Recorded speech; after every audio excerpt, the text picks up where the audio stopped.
ഇവൻ എൻ്റെ പ്രിയപുത്രൻ, ഇവനിൽ ഞാൻ പ്രസാദിച്ചിരിക്കുന്നു. നമ്മുടെ കർത്താവായ യേശു കർത്താവ് യോർദാൻ നദിയിൽ സ്നാനമേൽക്കാൻ യോഹന്നാനോട് കൂടെ നിൽക്കുമ്പോൾ പരിശുദ്ധാത്മാവ് പ്രാവ് പോലെ അവൻ്റെ മേലിറങ്ങി.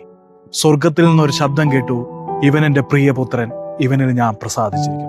നമ്മുടെ കർത്താവ് ഈ ലോകത്തിലായിരുന്നപ്പോൾ യേശു കർത്താവിൻ്റെ ഓരോ കാൽച്ചുവട്ടുകളെയും ഓരോ പെരുമാറ്റത്തെയും ഉയരത്തിലെ ദൈവം, സ്വർഗത്തിലെ ദൈവം ഇരുന്ന് നോക്കിക്കൊണ്ടിരിക്കുകയാണ്. അതെ, കർത്താവിൻ്റെ ഓരോ നടത്തവും ഓരോ പ്രവൃത്തിയും അത് സ്വർഗത്തിലെ ദൈവത്തിന് പ്രസാദകരവും സന്തോഷകരവുമായിരുന്നു.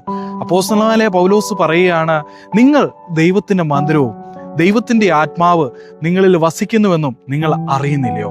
അതെ, ദൈവത്തിൻ്റെ ആത്മാവ് വസിക്കുന്ന നമ്മുടെ ശരീരത്തെ കൊണ്ട് ദൈവഹിതമില്ലാത്ത പല വഴികളിലൂടെ ഒരു പക്ഷേ നമ്മൾ നടന്നേക്കാം.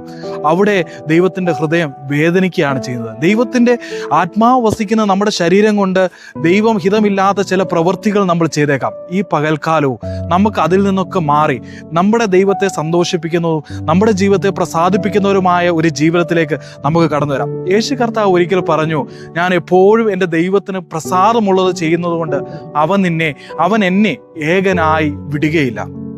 നമ്മൾ ആയിരിക്കുന്ന സാഹചര്യങ്ങളിൽ ഒരു പക്ഷേ നമ്മൾ ദൈവത്തിന് വേണ്ടി എടുക്കുന്ന ഓരോ സ്റ്റെപ്പും അത് പ്രധാനപ്പെട്ടതാണ്. ആ സ്റ്റെപ്പിൽ ഒരു പക്ഷേ ആയിരങ്ങൾ നമ്മുടെ കൂടെ കണ്ടെന്ന് വരത്തില്ല, പക്ഷെ ദൈവം നമ്മുടെ കൂടെ കാണും. പക്ഷെ നമ്മൾ എടുക്കുന്ന ഓരോ സ്റ്റെപ്പിൽ പലരെയും പ്രസാദിപ്പിച്ചുകൊണ്ട് നമ്മൾ ആ ഒരു സ്റ്റെപ്പ് എടുക്കുമ്പോൾ ആയിരങ്ങൾ നമ്മുടെ കൂടെ കാണും, പക്ഷെ ദൈവം നമ്മുടെ കൂടെ കാണണമെന്നില്ല.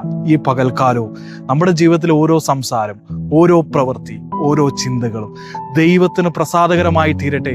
അങ്ങനെ ചെയ്യുമ്പോൾ ഉയരത്തിൽ നിന്നൊരു ശബ്ദം കേൾക്കാം, ഇവൻ എൻ്റെ പ്രിയപുത്രൻ, ഇവനിൽ ഞാൻ പ്രസാദിച്ചിരിക്കുന്നു. God bless you all. ദൈവം നമ്മളെ അനുഗ്രഹിക്കട്ടെ. ആമേൻ.